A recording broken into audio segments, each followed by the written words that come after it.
L'équilibre, en tout cas, moi, que je cherche à trouver en tant que chef d'entreprise, j'ai la double casquette du styliste et du commerçant, c'est de quand même, voilà, pouvoir exprimer ma créativité très librement, mais aussi pouvoir répondre à une demande de marché, parce qu'il y a un marché qui fixe quand même un certain nombre de règles. Ce qui est sympa avec Instagram, c'est qu'on est en connexion directe. Moi, je poste une photo d'un blouson, et bah, tout de suite, je reçois des messages en privé qui disent: «Ah, j'adore ces baskets, où est-ce que je peux les acheter?»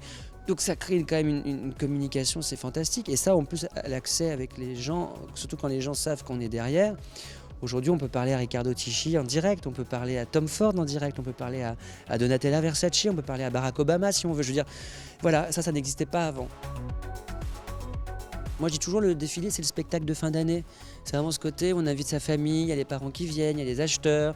Alors moi, en plus, je défile le samedi soir à 21h pendant les Fashion Week de l'Homme en janvier et en juin. Donc, c'est vrai qu'il y a ce côté un peu, on va au spectacle un peu. Donc, j'aime bien cette idée que le défilé doit rester à un moment particulier où on raconte une histoire. L'industrie est organisée autour de ce moment-là, le moment où les créateurs montent leur collection. Donc aujourd'hui, le défilé, il est essentiel. Et puis aujourd'hui, les gens ont leur téléphone dans les mains. Une photo postée sur Instagram vaut malheureusement quelques applaudissements à la fin d'un défilé.